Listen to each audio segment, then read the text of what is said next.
जानकारी आ गई अब हमारी सीनियर्स की बारी। नई नई नई ये बातें, नई है जानकारी।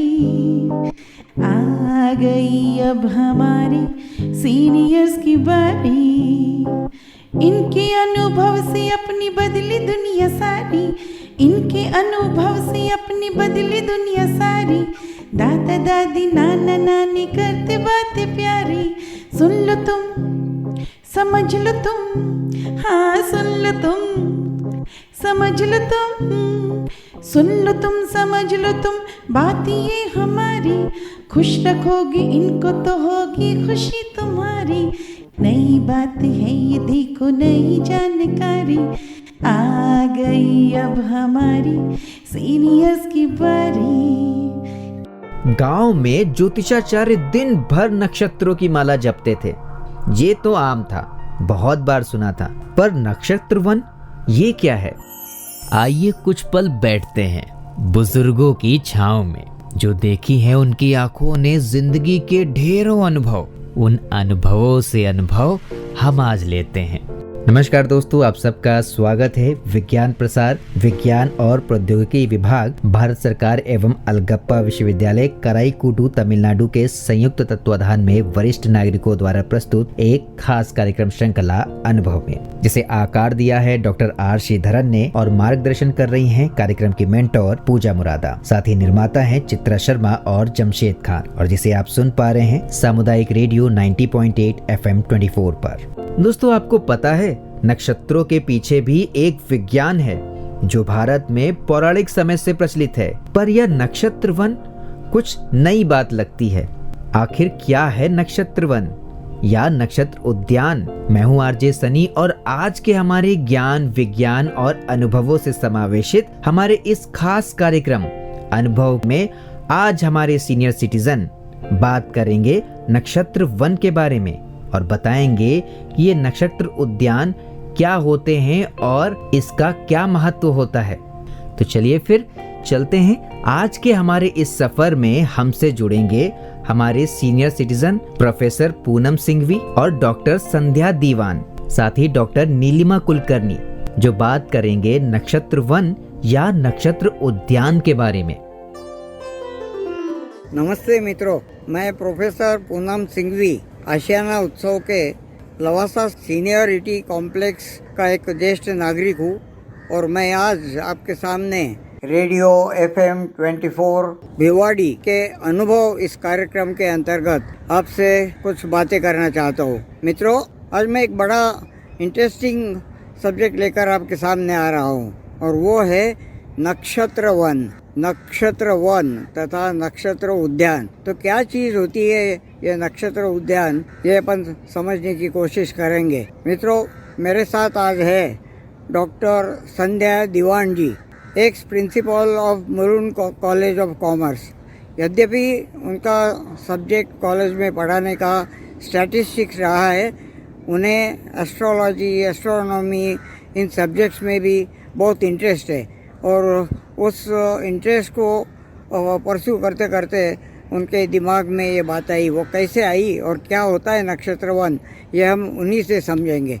और आज मेरे साथ और भी है डॉक्टर नीलिमा कुलकर्णी, जो department of geology SS Kelkar college Mulund के हेड ऑफ द डिपार्टमेंट रही है। संस्था में हरियाली के एक हरियाली और वन विभाग की जो ज़मीन नई मुंबई में टेटोली इस जगह पर है, वहाँ पर यह नक्षत्र उद्यान विकसित किया जा रहा है। तो आइए अपन संध्या जी से कुछ सवाल करते हैं। संध्या मैडम, नमस्ते। नमस्ते। आपके दिमाग में ये संकल्पना कैसे आई और क्या है ये नक्षत्र वन, ये संकल्पना, ये हमें संक्षिप्त में बता दीजिए। नमस्ते। ये बहुत ही सुनहरा अवसर है। मुझे अध्यात्म और उससे जुड़े हुए जो भी साहित्य है वो पढ़ने की रुचि रखती हूँ और इस हिसाब से जब हरियाली संस्था में वनीकरण, सामाजिक वनीकरण का उपक्रम लिया तो उसमें एक भाग हमारे शास्त्रों के अनुसार भी होना चाहिए, ऐसा मुझे लगा। अभी ये नक्षत्र वन क्या है? तो नक्षत्रवन ऋषियों की जो प्रेरणा है उससे उन्होंने नक्षत्रों को नाम दिए और नक्षत्रों से रिलेटेड जो भी पृथ्वी पर तत्व हैं, पौधे हैं, जो भी जानवर है, उनके विभाग किए गए हैं और ये सब उनके अनुभवों से उन्होंने ये डॉक्यूमेंट किया है। हर पंचांग में इसकी आपको लिखी हुई जानकारी जरूर मिलेगी। 7वें 8वें पेज पे ये जानकारी रहती है कि नक्षत्र वृक्ष क्या है, नक्षत्र नाम, जब हम नाम रखते हैं तो वो उसका अक्षर भी होता है नक्षत्र के रिलेटेड। तो नक्षत्र, मैडम ये नक्षत्र कितने होते हैं और नक्षत्र का मायना क्या होता है? नक्षत्र ये जो है ये समझने के लिए जरा हम थोड़ा रात के समय जब आकाश देखते हैं तो हमें चांद तारे नज़र आते हैं। इसमें चंद्रमा धीरे धीरे आगे बढ़ रहा होता है और पीछे कुछ तारे स्थिर दिखाई देते हैं। हालांकि ये स्थिर नहीं होते, उनकी दूरी के कारण हमें ऐसा प्रतीत होता है। यदि ये निरीक्षण रोज शुरू करें तो पता चलता है कि चंद्रमा की यात्रा में 27 दिनों बाद फिर से तारे दिखने लगते हैं, वही तारे क्रमशः दिखते हैं। अतः भारतीय ऋषियों ने चंद्रमा के मार्गक्रमण वाले आकाश मंडल को 27 भागों में विभाजित किया और हर किसी भाग में एक संदर्भभूत ऐसा तारे का नामकरण किया गया। वह तारा नक्षत्र कहलाया गया क्योंकि वह चलने वाला नहीं है, वह घुमक्कड़ नहीं है, अतः उसे नक्षत्र कहा गया। जैसे अश्विनी, भरणी, कृतिका, रोहिणी ऐसे 27 हैं और रेवती। मतलब मैं जैसे समझता हूँ, सूर्य को मध्य रखते हुए जो चंद्र पृथ्वी के चारों ओर घूमता है और बाद में पृथ्वी भी सूरज के चारों ओर घूमते रहती है, उसकी जो गति होती है वो चलने में जो अलग अलग जगह से हो जाती है, स्टार्स के करीब से जाती है, तो वो डिस्टेंस ख्याल में रखते हुए एक शास्त्र बना हुआ है और वो शास्त्र के अनुसार ये बनाया गया है। जैसे मैं समझता हूँ नक्षत्र वन का जो एक आकार है वो हमारी ब्रह्मांड के अनुसार बनाया जाता है, क्या वो सही है? हाँ, आपने बिल्कुल बराबर बात पकड़ी है सर, कि सूरज को यदि हम मध्य में रखें और पूरे खगोल मंडल को गोल जानकर उसका यदि हम गोलाकार ये करें पृथ्वी पर, तो जिस तरह से खगोल मंडल में हमको नासा के तारे दिखते हैं, जिस तरह से अभी उसका वैज्ञानिक भी निकला है नक्षत्रों में नाम, प्रत्येक नक्षत्र में कौन कौन से स्टार्स हैं, कॉन्स्टलेशंस हैं, तो उसको यदि हम पृथ्वी पर आंकने की कोशिश करें, मैपिंग करने की कोशिश करें, तो उसका जो आकार है वो गोलाकार ही होगा। नक्षत्र और राशि का क्या संबंध होता है? राशि क्या होती है? क्योंकि आपने कहा मनुष्य प्राणी के जन्म से इसका संबंध जुड़ा हुआ है और ये जो पेड़ पौधे होते हैं, हर नक्षत्र को कुछ पेड़ जो होते हैं वो प्यारे होते हैं या उनसे जुड़े हुए होते हैं, तो इसका कैसे आप संबंध लगाएंगे? नक्षत्र, राशि, पेड़ और मनुष्य के जीवन से, उसका जीवन में उसका क्या महत्व होता है? इस बारे में मुझे जो जानकारी मालूम हुई है कि मनुष्य के जन्म से पहले वनस्पति इस पृथ्वी पर और ये इस भूमंडल पर थी और उसके बाद ही कुछ जीव जीवाणु आए और बाद में मनुष्य का एग्जिस्टेंस हमको प्रतीत होने लगा। तो ऋषियों ने जब ये देखा कि आकाश को इस तरह से हमने चंद्रमा के मार्गक्रमण को 27 भागों में बांटकर उसमें एक एक तारे को नाम दे दिया, नामाभिधान उनका कर दिया उन्होंने, तो उसके बाद में उन्होंने ये भी ऑब्जर्व किया कि ये वनस्पति जो है, वनस्पति किसी एक नक्षत्र पे ही बीज में से अंकुरित होता है पौधा। तो जिस नक्षत्र पे वो पौधा अंकुरित होता है उसके बारे में उन्होंने ध्यान से अपनी संवेदनाओं से पता कराया कि ये जो नक्षत्र है इस समय ये बीज अंकुरित होता है, इसलिए ये इस नक्षत्र का वृक्ष हुआ। उसी तरह जब मनुष्य पैदा होता है उस समय जो नक्षत्र चल रहा है, नक्षत्र यानी क्या, तो चंद्रमा जिसके नीचे है वो नक्षत्र, तो जो नक्षत्र चल रहा है वही नक्षत्र उसका जन्म नक्षत्र कहलाया जाता है। और अभी तो ये भी संशोधन हुआ है कि इन पौधों के डीएनए और मनुष्य जो उस समय पैदा हुए उनके डीएनए में बहुत सिमिलैरिटी है। तो ये जो पौधे हैं, जन्म नक्षत्र वाला पौधा, उसकी सेवा करने से उसको उसकी उन्नति होती है।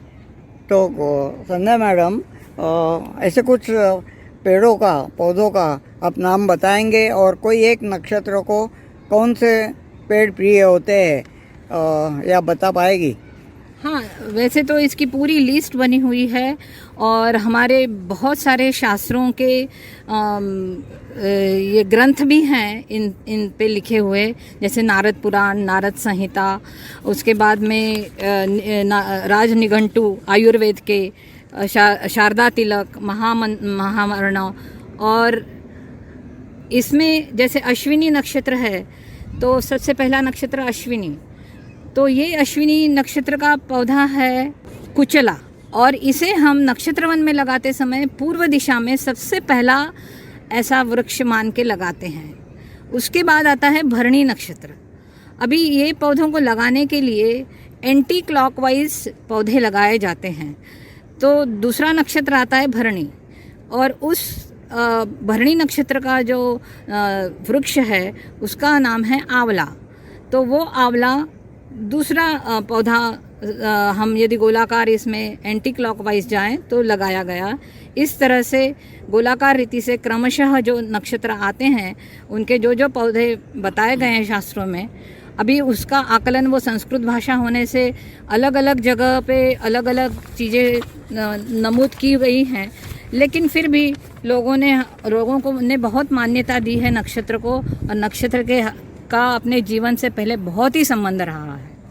एक आम आदमी के देखने में या पहचानने में ऐसे जो वृक्ष आते हैं, कुछ एक 7, 8, 10 वृक्षों के नाम आप बताएंगे? जैसे कि आंवला आपने अभी बताया। हाँ, आंवला है, जैसे फिर औदुंबर है, जामुन है, फिर उसके बाद में खैर का वृक्ष है, पीपल का वृक्ष है, वट वृक्ष है, अर्जुन का है, बकुल है, फणस है, उसके बाद अर्क यानी जिसको हम लोग रुई का पौधा बोलते हैं वो है, शमी है, कदम्ब है, ऐसे निम्ब वृक्ष है, ऐसे मोह का वृक्ष है, ऐसे 27 वृक्ष।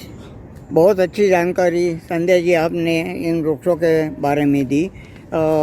भारत में कौन सी जगहों पर ऐसे नक्षत्र वन बनाए गए जो विकसित हुए, ऐसे आप बताएंगी?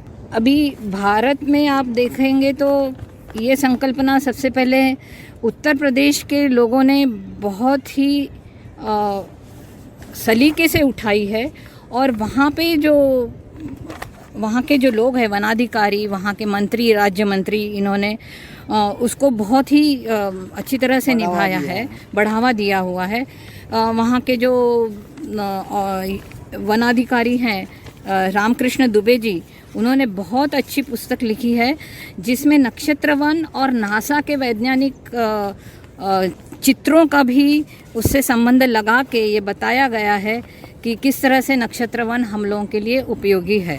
पांडेचेरी में भी नक्षत्रों से रिलेटेड, ग्रहों से रिलेटेड, राशियों से रिलेटेड ऐसे पौधे लगाए गए हैं। 60 से ज़्यादा पौधे वहाँ उन्होंने लगाए हुए हैं। शास्त्रों को पकड़ के ही उन्होंने वाटिका का संवर्धन किया हुआ है, और हर वन विभाग में इसको बहुत ज़्यादा अभी नक्षत्र वन को बढ़ावा दिया जा रहा है। और एक इन वृक्षों की जो ऊंचाई देखते हुए, ये 3-1 साल हुए आपने लगाना चालू किया? 2019 से शुरू किया है, अभी 21 चल रहा है, यानी 2-3 साल तो हुए। और ऐसे भी कहा जाता है कि जिस वृक्ष को जो नक्षत्र प्यारा है, या जिस नक्षत्र को कोई वृक्ष प्यारा है, उसी नक्षत्र में जन्म लेने वाले व्यक्ति वो अगर वहाँ पर मेडिटेशन करते, ध्यान करते उस वृक्ष के नीचे बैठ करके, तो उसके सब सपने पूरे होते हैं। इसमें कितनी सच्चाई होती है शास्त्रों के अनुसार? शास्त्रों के अनुसार इसमें हमको काफ़ी उदाहरण मिलते हैं। सबसे बड़ा उदाहरण तो यही है, हमारे बौद्ध धर्म के बुद्ध जी, उन्होंने बोधि वृक्ष के नीचे यानी पीपल के वृक्ष के नीचे आराधना की थी। आपके दिमाग में ये संकल्पना आई कैसे, और क्या आपको सब साथियों को सब जो काम करने वाले आपके वॉलंटियर्स वगैरह हैं उनकी साथ मिलती है? मेरे दिमाग में ये कल्पना कुछ पढ़ने के बाद नहीं आई, लेकिन एक बॉटनिस्ट मेरे देवर हैं, उन्होंने मुझे बताया कि जिस तरह से लोग रुद्राक्ष पहनते हैं या फिर कोई खड़े डालते हैं नक्षत्र के, उस तरह पौधे भी होते हैं। तो मुझे बहुत आश्चर्य हुआ कि ऐसा कैसे हो सकता है कि जिस चीज़ को हम खड़े और ये सब मोती वोती डाल के हमारा भविष्य सुधारा जा सकता है बोलते हैं, तो झाड़ों से भी भविष्य सुधरता है। ये मुझे बहुत ही अच्छा लगा। संध्या जी, बहुत अच्छी इन्फॉर्मेशन आज आपने हमको दी। फिर कभी हम मिलेंगे इसके बारे में और ज़्यादा जानकारी लेने के लिए, और साल 2 साल के बाद मैं वापस यहाँ पर आकर इसी नक्षत्र वन में आपसे दोबारा वार्तालाप करूँगा। मित्रों, ये थी नक्षत्र वन के बारे में मालूमात देने वाली हमारी मित्र डॉक्टर संध्या दीवान जी। अच्छा, तो मित्रों अब हम चलते हैं, फिर कभी मिलेंगे दूसरे कोई वार्तालाप में। तब तक आप सुनते रहिए रेडियो FM 24, आपका रेडियो, आपकी धड़कन। धन्यवाद। नक्षत्र वनों का क्या महत्व है और इसके पीछे का क्या गणित है, ये तो हमें हमारे सीनियर सिटीजन ने बखूबी बताया। पर चाहे नक्षत्र वन हो या फिर कोई साधारण वन, वनों का तो हमें संरक्षण हमेशा करना चाहिए। भले ही नक्षत्रों पर आधारित पेड़ पौधे ही हम लगाएं, पर कम से कम पेड़ पौधे हमें जरूर लगाने चाहिए। तो दोस्तों, कैसा लगा आज का हमारा ये प्रोग्राम, हमें जरूर बताइएगा fmbhiwadi@gmail.com पर। फिलहाल वक्त हो चुका है आप सभी से विदा लेने का, और चलते चलते हमारे सभी सीनियर सिटीजन पूनम सिंघवी जी और डॉक्टर संध्या दीवान और डॉक्टर नीलम कुलकर्णी का दिल से बहुत बहुत धन्यवाद कि उन्होंने नक्षत्र वनों के बारे में अपनी जो जानकारी है उसे हम तक पहुंचाया और श्रोताओं तक उन जानकारियों को साझा किया। मैं हूं आरजे सनी और आप सुन रहे थे अनुभव कार्यक्रम की यह खास कड़ी सामुदायिक रेडियो 90.8 FM 24 पर। आप सुन रहे हैं 90.8 FM 24, आपका रेडियो, आपकी धड़कन।